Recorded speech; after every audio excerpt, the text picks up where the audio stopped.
I'm a real fly girl, I jet set round the world. Stamps on the passport, niggas trying to fly me out. Hey, welcome to another episode of The Way with Jazz and Tae. It's your girl Jazz and Tae. And we have a very, very interesting episode in store for you guys today. Man, it's like as we are trying to get ready for it, it keeps unfolding. Literally, the topics are hot. Literally hot. Piping. So let's get into let them know, what they can expect from today's show so that we can get into it because it's hot, and I'm ready to talk about it. So, of course, we're going to do a quick recap of the Wendy Williams documentary because Jazz has finished it. I'm very close to the end. And we're also going to touch on Normani's album because there are some new developments since the last time we talked to you guys. Thankfully. And then we obviously have to talk about this Diddy situation. All these legal woes, all these people coming out. It's a mess. And I feel like every time I hear more, I'm like, it's a mess. But what I just learned, I'm like, oh, this shit's a wrap. No, literally. Yeah, so we'll talk about that and touch on what we know or what we knew prior to coming in here to record. And then because it happened today, we're also going to touch on the Francis Scott Key Bridge collapse, which happened in Baltimore, Maryland today. A very tragic accident happened today.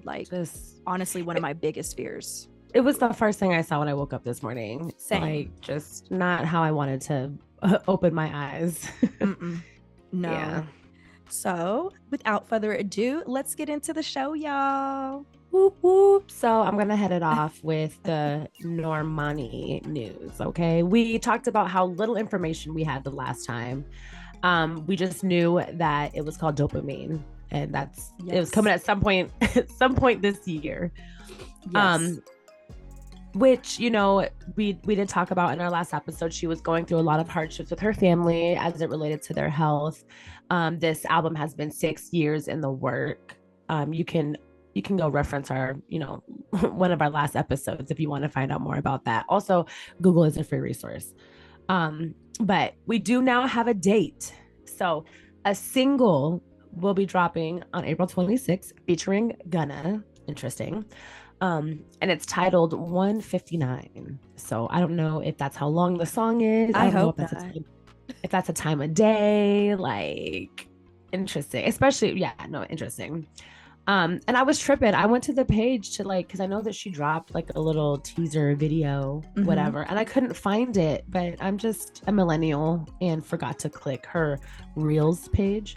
The video is on her Reels page where she's doing a little bit more promo. So I know that we're all very excited about that. And we were accurate in saying that she was definitely going to wait for a little bit of the Country Carter hype to die down before she drops. Yes. So I'm hoping that it's a summer banger album. I'm hoping. I find it very interesting that she and Beyonce have both been working on their albums that they're dropping this year for 6 years. Real? Oh, that's right. She's been working on Country Carter for hella long, huh? Girl, it's called Cowboy Carter. What am I saying? You're what am I saying? And what I said? You said Country Carter. Have I said that? I've said that every time. You've been calling it that? You were texting me last night and you said that. And I was like, I'm just going to let her have that. That's okay, that show, The Last of Us? That okay, I kept when it was on TV, I kept calling it The Rest of Us. And no, literally between This Is Us and The Rest of Us, I could not get it right. Vivian was so irritated. She was like, babe, be for real. Yes, I'm so sorry. Cowboy Carter. Yes. So they've both been working on them for 6 years. And I just think that's very interesting. Yeah. Like you said, I hope that it's good. I liked the snippet that we heard. It's very sensual. Yes. It gives Wild Side and what's another one of the Dancing with a Stranger vibe. I like that one. Yeah. It's a little sexy. And I like Gunna. So it should be an interesting feature as well. I think it's nice too because I don't think Gunna's really been out in the scene since all of that Rico stuff and his release. No, I know he's kind of been on his stuff. It looks like he's been working on himself, but I don't know that he's really been out here with music. No. I don't want to lie to you, Okay. but I think that he has been out here. I'm probably right. Oh no, okay, you're right. I actually think he dropped put an an album like album. as soon as he got. Yeah. You're right. I was gonna say I think he dropped an album as soon as he got was out. It was like, I'm free, niggas. Yeah, it was called Gift and Curse. He dropped it June 16th of 2023. Yep. Okay. Well, bye. That's okay. I stand corrected. But I would say the same thing, because I was literally just thinking about him the other day, and like I knew he dropped music, but I was like, he has been very low key. Like I haven't really seen or heard. Yeah. He's not in the public eye like he was when Push and P was out. So I mean, it's kind of like the situation I feel like was kind of scary. And then we saw what happened with 6ix9ine, and all that stuff was super like public, and he still has to like look over his shoulder. So like, I don't know how serious it all is or whatever, but I would be laying really low too, to be quite honest. Plus it's still ongoing. It's still very much, I feel like, a liability for him. But yeah, so Normani, we were about a month away from this single. I'm really excited. I'm hoping for some we all know she's a performer, so I know the visuals surrounding all of this is going to be pretty hot too. So give it to us, girly. But now, Miss Wendy. Yes. We watched it. So it's a 4-part documentary. Yes. The last time we talked about it, we had watched the first half, and the second half, to be quite honest, things just did not get any better. It really did. It seemed like she was getting worse. You lied to me because you said that there was hope at the end. No, okay, so I didn't lie to you, and I know you said you haven't fully finished, but I did write in here that, like, at the end of the day, the Guardian like did have to step in and finally kind of like force Wendy to address what's been going on. They forced her into a care facility. So that's kind of like how things wrapped up. And the family had no idea where she was being treated, and they could only talk to her if she reached out to them from this facility. So like, and based off of that, it did sound like, that she was doing better and a lot more aware of like what was going on. Like, she understands that she's not well. She understands that she's sick, but she also knows that she doesn't want things to remain how they are in the current like conservatorship. So like at the very beginning of the documentary, they filmed her and she had like the blonde 613 wig with the curls. Is that her after she got out of the facility? I don't think so. I think that was like an introductory before things, because remember in the first half, like, there was that introductory, and then there was a period of time where they stopped even like recording then before they jumped back in. I feel like that's kind of like what happened. Okay. What I learned too is that these conservatorships, they are under review every single year. So hopefully at some point this year, they can, if she stays well enough and coherent enough and works with her family, hopefully they can try to review to like overturn it and or allow someone in her family maybe like take care of her. But I don't know did you see the interview that they had with her sister, where she pretty much said that like they were moving things really quickly and they didn't really give anyone in the family a fair chance at stepping up to be her guardian or like conservator. The sister was like, I'm more than happy to do it. If I have to take a class or whatever.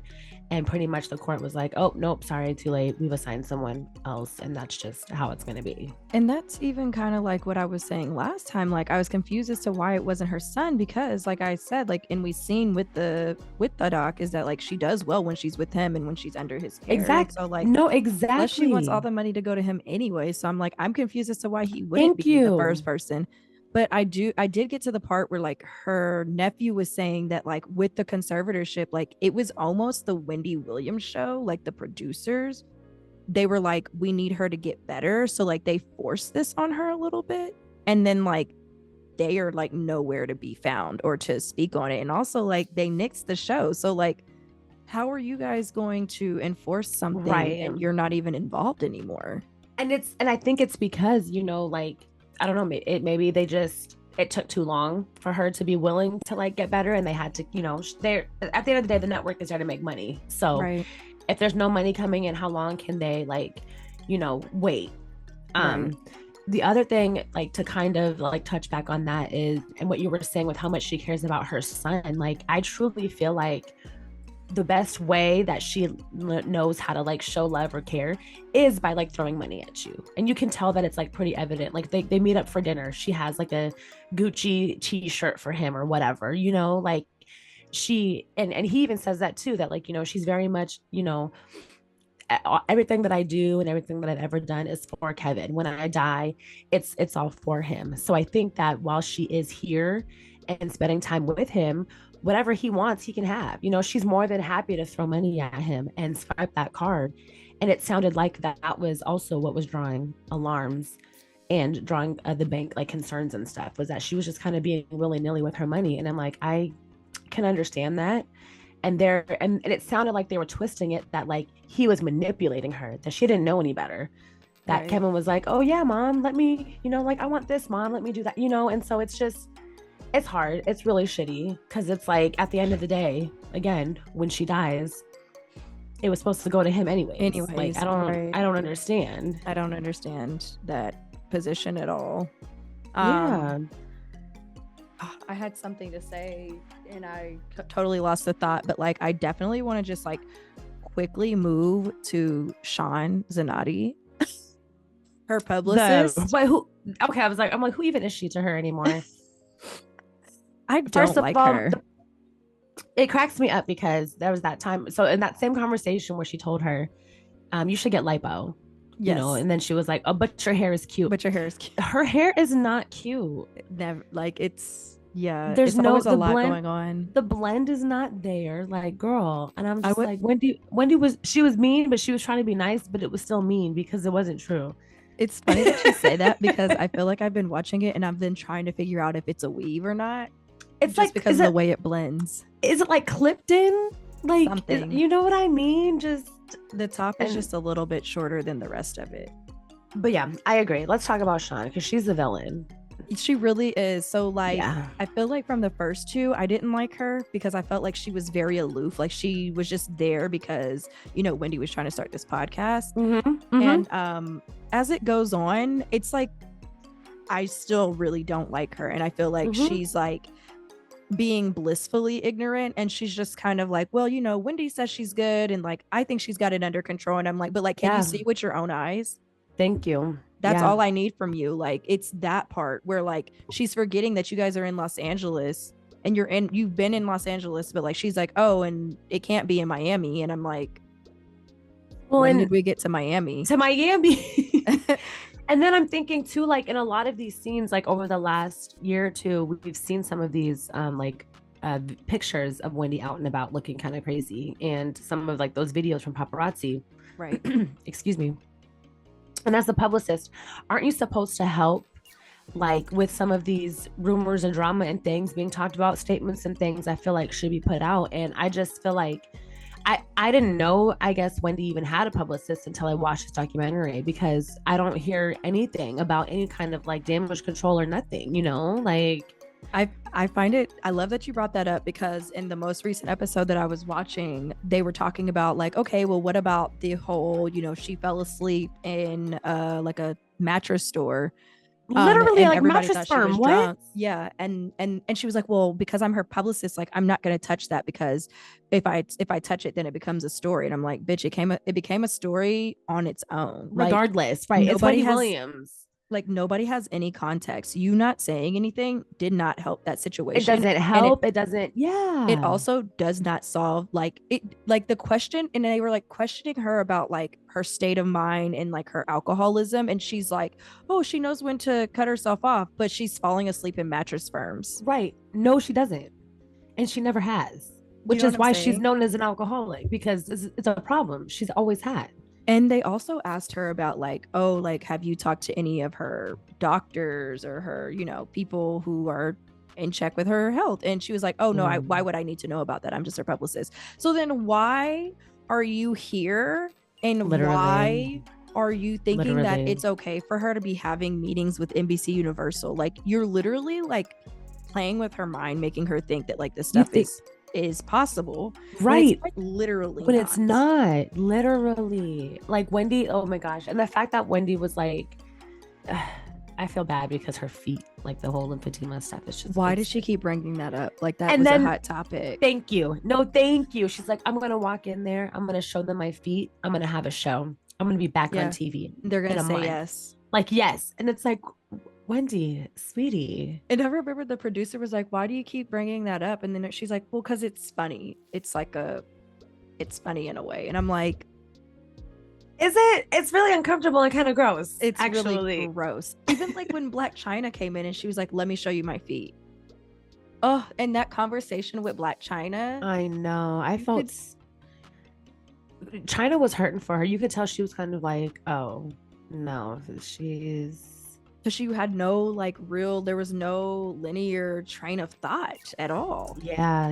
And China's trying to tell her too, like she was just really trying to have a heart to heart. She was trying to be so sweet, letting her know, like, you've always shown up for me with everything that's been going on. Like, my life has not been easy, messy, all of that, whatever. And all Wendy was saying, my maiden name was Hunter and I'm divorced. He has no money, even though we now know this to be true, because why the fuck? Also, do you want us to feel news? Do you want us to feel bad for you? I don't. You slept around on your wife for years, had a baby on her, bought your mistress a car and all this other stuff with your wife's money, and are now mad that you're no longer receiving spousal support or what the fuck ever. That the money's run dry. I rely on my. Oh Get my a job. God. Oh my God. Get a job. Do you know that finish shit? Him. Oh my God. When I saw that, I rolled my eyes so hard. I rolled my eyes through the phone. I said, ew. And that it's tacky as fuck, because it only matters, and he only felt the need to speak up or even say anything because this stuff has been relevant. Yeah. Exactly. He's like, oh, well, she's getting some money from this. I'm like, did you watch the documentary where she says she has no control over her money or her funds? Like, so who are you asking the money from? Goodbye. Yeah. Go get a job. So I don't know. I'm hoping that as things, and I hope you'll see when you finish it, but I do hope that things like it does, I feel like, leave you with a little bit of hope. I'm still very much concerned for her health and like her well-being. I hope that she stays on like the right kind of like track, and I hope that whenever the conservatorship's up for review, I hope that there's maybe a change that's a little bit more in her preferred favor. Yeah. The last thing I wanted to say, that like as I'm watching this, it's like I feel like the one thing that she just needs to do is quit the alcohol. And like she probably, I mean, like, I don't know if I don't think this dementia is curable, but like it could probably be like not even slowed down, but like maybe there could be hope for a real podcast or like some kind of TV show if she were to actually like go to rehab, take care of herself, maybe go to like do some kind of memory care. But like I just feel like she really wants to be back on TV, but she's really not willing to do what's needed to be done in order to do it. No, exactly. Well, and then they were even showing clips of like when she was still on the show, they were showing moments of her mental capacity already kind of like fading and failing, so it's kind of like, what would that look like for her now at this point? Like if and like she's right at home on TV and being in the media, like that's really that really is what she wants. So it's like, what does that look like? It can't be like a full show, but like maybe something short length. Like I could see a podcast, or like maybe like, I'd hate to say it, like a TikTok or Instagram series, something short. Like I think she could do something short and then like maybe build on that. But like, yeah, you're not wrong. You're not wrong. That's like the main thing. I was like, I need her to like help herself also. Yeah. It definitely gave me a new, like, I guess, understanding and a little bit of like empathy for her, considering just, like her history, who she is, the kind of personality that she is. I don't think you really want to see anyone like go through something like this, regardless of like who they are, what they're in. Yeah, exactly. you know, unless you're a murderer, rapist, pedophile, you know, I hope you suffer. You deserve all of that. But Wendy, you don't really deserve this. No. No. And, you know, moving right on to our next topic, Wendy Williams would have had a field day. You feel me? Oh my God. Oh, I miss her right now. Like, she would have had a field day this year, the last few years. Honestly, it has just been insane. So, as you all know, may have heard, for the last, like, honestly, like 6 months, Sean, Puff Daddy, Diddy Love Combs, all 12 of his names. You know, I try to squeeze all of them in there. I hope I didn't forget one. He has been under some serious legal trouble, like serious trouble. There have been, I don't even know how many. I was trying to like see like everything I need to know. There are so many people who have come out pretty much since Cassie came out, and I think that was in November of 2023. That was just the tip. She came out, she got her settlement, and that really just started a snowball effect of people coming forward with different stories of sexual assault, harassment, rape, all kinds of stuff. Coercion. You know, what's the other extortion? Yeah, extortion. And actually, right before we got on here most recently, there is now like it's a sexual assault complaint. It lists a ton of people in it, including his sons, including the record label. Rodney Jones Jr. Human trafficking. Rodney Jones Jr. is essentially suing him for a litany of things. The affidavit is long, 73 pages long. There are screenshots. There are names. Stevie J, Cuba Gooding Jr., Young Miami's cousin's not in it, but Young Miami's name is in it. Underage women, lacing alcohol, like doing what Bill Cosby was doing. Like, what else? They shot somebody that was friends with Justin and then like swept it under the rug and said it wasn't them. What? Did he die? No, in the affidavit, like they even have the news clipping that somebody was shot outside of like a Miami studio, but like did not say who it was. It was that studio. Oh my goodness. Yeah. And this all happened just before he put out the Love album. All this stuff actually happened while they were producing and creating that most recent album, the Love album. So when did that album drop? I want to say it was very, very recent, like towards the end of last year, like maybe September is my guess. Okay. And then Cassie dropped with all her stuff. Yeah, fact check me on that, but I feel like it was in September. Okay, the Love album, it says you're right, September 20th, 2023. Yeah. So damn. Pretty much since that album's dropped, there has been no love for Diddy.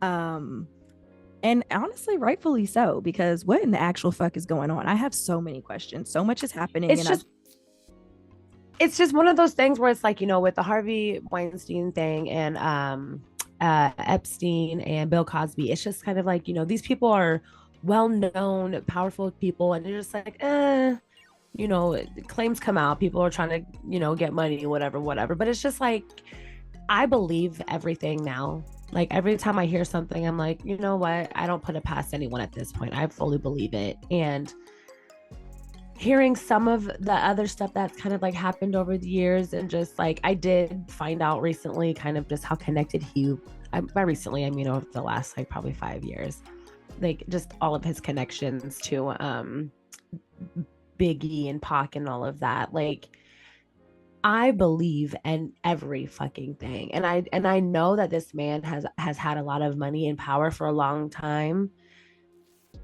and I just know that like I don't know, when all of this stuff starts to come out, we're not gonna like hearing a lot of it, you know.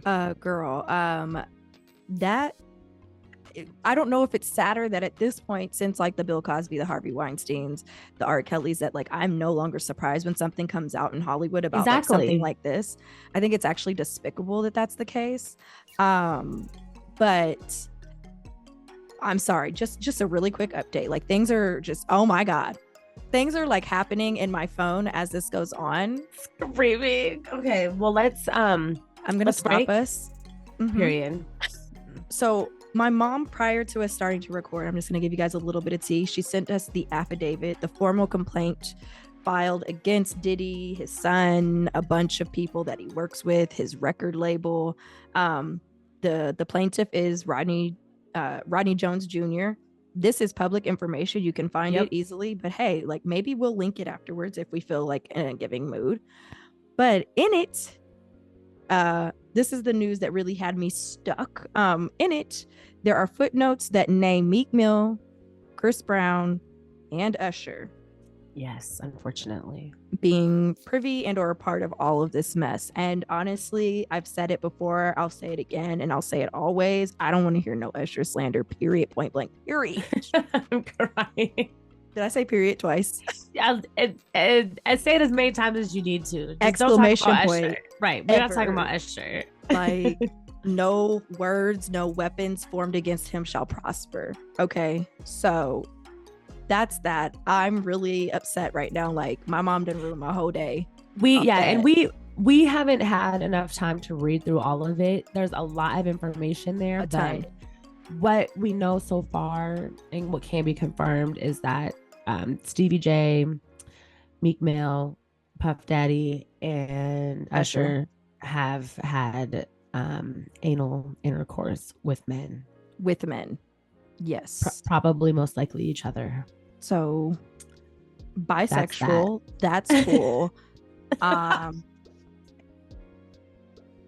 feel like it's not news. Shouts out to the bis of the world, okay? Thank you. I feel like not new news, but also like alarming news to be included in something of this gravity, you know? Yeah. And the crappy part too is that, like, from what, again, looking through the brief notes that we have, is a lot of receipts. So a ton.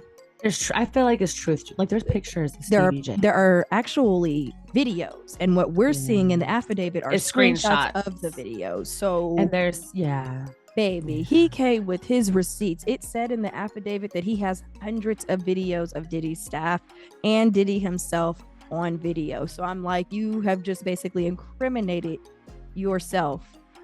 Good luck, good riddance. I want to know how, like, real quick, how did he get all these? Like, I want to know too. He was living with him.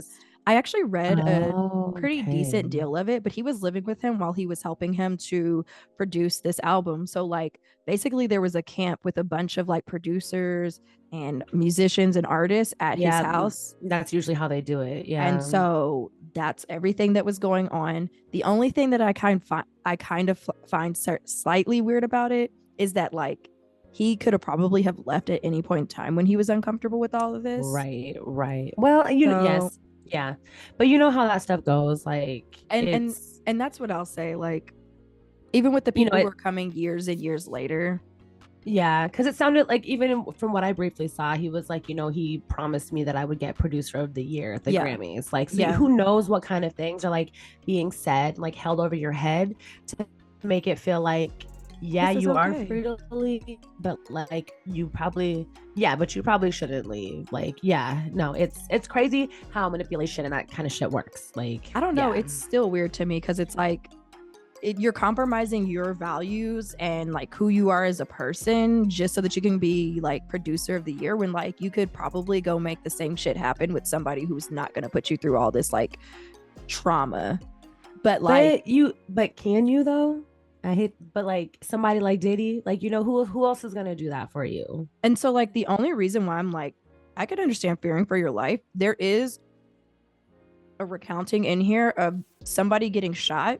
Yeah, that part. No. And so I'm like, he probably did fear for his life. So he probably was just like, I'm just gonna be cool. Yeah, no, for sure. But it's scary. I mean, like, when they raided his home, you saw his kids coming out in cuffs, and nobody, I don't know, it's just that's scary. Nobody really wants to see that. Diddy was caught trying to leave, it sounded like they caught him at some kind of like private airport. In Miami. Yeah. I was gonna say, like, before reading this affidavit, and seeing his sons in cuffs, and then like seeing him like trying to leave or being at an airport, like he's not even at the house. I didn't like that. I was like, first of all, like with everything that you have going on, regardless, you were about ready to just leave them. Yeah, like I feel like your kids should have been the first people to be out the country, like somewhere else on a private island, especially your two daughters who are still minors technically. You feel me? But knowing what I know now, the two sons might actually need to be in cuffs. Yeah, sounds like they're a little bit in cahoots with what's been going on. Christian and Justin. And yeah, the other one.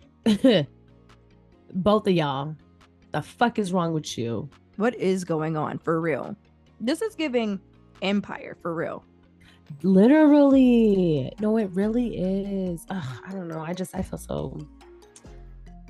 I'm so conflicted. I really am interested to see how all of this plays out. Yeah, I would love to see. And then, yeah, I would just love to see what Diddy has to say. I do want to say shouts out to Cassie, because I really do feel like her braveness helped spark and push a lot of this, as situations do. When one speaks up, it's a lot easier for others to get that courage to do. And I know it's not something that's easy to handle. And so shouts out to you, because as crazy as this all is, it sounds like you started rolling the ball on unfolding a lot of fuckery that's been happening. Yeah. Yeah. Moving right along to some more fuckery, some more tragedy and just sadness and unexpected things that happened this week. I instantly forgot the name of the bridge. The Francis Scott Key Bridge collapsed today in Baltimore, Maryland. And it was like literally the first thing that I saw when I woke up this morning as well. Same. I had news and things. People had sent me articles. I was like, what's going on? Yeah. And when I say this is like one of my top 5 biggest fears, I had to drive across the bridge coming back from North Carolina, and the whole time all I'm thinking is, don't let this go down, don't let this go down, don't let this go. Like, that's all I think when I'm on a bridge. And to see that happen real time, I was like, I just hope there was nobody on it, because and unfortunately there were. Yeah. It reminds me of like, those pictures from the West Seattle Bridge before they closed it down, how there was actual literal holes in the road, like, and just same kind of thing. Like, even they took time to repair it, they reopened it. I still am like, oh Lord, I don't trust it. And at all. How far of a fall is this? And how cold is that water? Like, it's do I have my hammer ready in the passenger seat? Like, what's really good? Am I prepared? Yeah. So it was like it happened just before 1:30 this morning. And it's one of those cargo ships, so all those containers and everything. It sounded like it was an electrical failure or something. And you could actually see that with the video. The lights on the boat definitely went out. Mm-hmm. Yeah, and it's crazy too how the way that it hit it just crumpled. Like, I don't know what I was expecting. I don't know why. Like, I've seen probably way too many action movies, but when you see them hit the bridges and stuff, it's usually just like that section, and you know what I mean? But honestly, that's what I thought it was. Like, I just thought like maybe a section of it failed. No, that whole thing just came down. I was like, that is terrifying. Yeah. They, as of, I think even just before we got on this call, they confirmed that, there were 6 people that were still not accounted for. They were doing search and rescue efforts all day, but they believe that at this time they're not going to recover any survivors. So there's 6 people still missing, and they'll probably find more about what happened to them and where they are over the next few days. And so that's really tough. And I think it sounded like there was a construction crew on the bridge, and I think that the majority of the casualties were probably those people that were working on that construction crew. Mm. Yeah. I do have some facts about the bridge that I can share. Please. It started construction in 1972, was opened in 1977, and again, I know that name Francis Scott Key. It's a familiar name, but do you know why? I do because I'm looking at the notes. The notes. Other than that, no. No, right? Same thing. I was like, oh, okay, of course. But Francis Guy Key is who wrote the Star Spangled Banner, which is our national anthem. And I just, in a weird way, is this kind of symbolic? You know, the bridge crumbled. Is that a sign of our nation? Like what's to come? Is our Star Spangled Banner just falling down? Anyways, the bridge. I hate that she made me laugh in a serious moment. But you feel me? Like, come on. So that bridge was only 47 years old, 1.6 miles long. It housed 4 lanes of traffic, you know, two in both directions, and it saw about 35,000 commuters daily. They built this bridge after there's a tunnel. There's like a tunnel that's over there. That's a huge mode of transportation. It had reached its capacity with like the amount of commuters and stuff daily. So they constructed this bridge to help alleviate some of that. So here we go. Yeah. You put in here that it reminds you of the Tacoma Narrows Bridge. That's another bridge I don't like. Listen, and I just like that. So that bridge that was built in the 40s. And so that was one of the first like not like disasters, bridge disasters. Thank God nobody died. It's a suspension bridge. And so as you guys know, those usually on suspension bridges, those are like walking paths. I find those like they're usually like a walking thing. I wouldn't have thought to make a suspension bridge for vehicles. Okay, so that's the first flaw. Oof, girl, I hate them. And as I was reading about it, they noticed that the bridge swung and waved even before the actual initial collapse. They made efforts to try and fix and alleviate this, but one day in November, winds hit 40 miles per hour and the bridge just started swinging and waving around. And there's footage of it, so you guys can look it up. And it literally it's just crazy seeing a road literally move up and down in waves. And yeah, it finally just crumpled. That's like my thing with suspension bridges, because like you can feel that wind, you can feel that movement. Oh yeah, I'm like, get me off of this. White knuckle, both hands on the wheel. I'm going as fast as I possibly can. You're literally fighting to keep your car in the lane. They're like, when I tell you, it's like one of my biggest fears. Like I don't like bridges, and I really that tunnel on 90. I don't like tunnels. I don't like anything that is over open water because I cannot swim. And then like, girl, on top of that, like even if I were to go in my car, like I feel like I'm buckled in my seat, the pressure of the water, it's like that is a top 5 fear for me. No, I feel you. But yeah, Galloping Gertie only lasted 4 months before that shit collapsed. She opened in July and was in the Puget Sound by November. So, and like, obviously like that was like years ago, but like also to the point of like thinking about like the West Seattle Bridge and just in general, let's take our time when we're building stuff like that, because you feel me? Yeah. I always need to get to my destination alive. You're not wrong. And they actually they spoke about how that disaster led to so much, like it drew so much attention from like contractors, engineers and stuff all over the like nation and world, honestly, to kind of like study and figure out like, okay, what went wrong? Why didn't this work? What can we do moving forward? And just stuff like that. So it prompted a larger and I guess much more like interesting investigation and lead and like, I guess innovations. Right. But that was an expensive mistake to make. I feel absolutely. Like. Yeah. Absolutely. Well, our thoughts and prayers go out to those. Yeah. People who aren't accounted for. And it could have been worse. I mean, yeah. It was 1:30 in the morning, so obviously not very much traffic. But what if that happened in the middle of like rush hour traffic, girl? Oh my God, we would be singing a completely different tune. Yeah, I can't even imagine. I can't even fathom that. And we know people over there. So like, not that, like not Girl, not I that had it's to like stop. close. I was like, my But, parents are not really near Baltimore, but my mama but it's texted all me. still so central. Like, she could have been. Like, That's the she thing. could have been. And that was the thing. I was like, Beltway. I'm like, hold up now. And I was like, I need to go text. Like, there's a bunch of people. I'm like, I need to go text somebody because Yeah. are you safe? Like, Yeah. yeah, but also 1 a.m. on a Right. Monday, on a Tuesday. Right. What are you doing on the bridge anyways?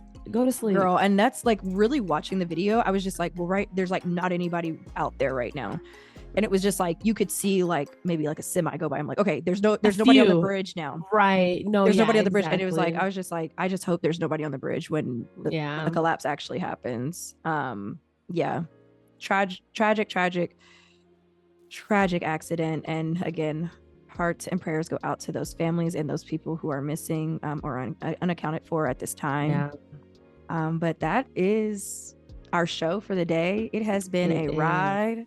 I know. And just so that you guys know, next week we'll be on the high. Don't even worry, okay? Beyonce's dropping on Friday. We're talking all about it. So we had a little bit of lows this week, but next week y'all are gonna be riding so high, you'll forget all about it.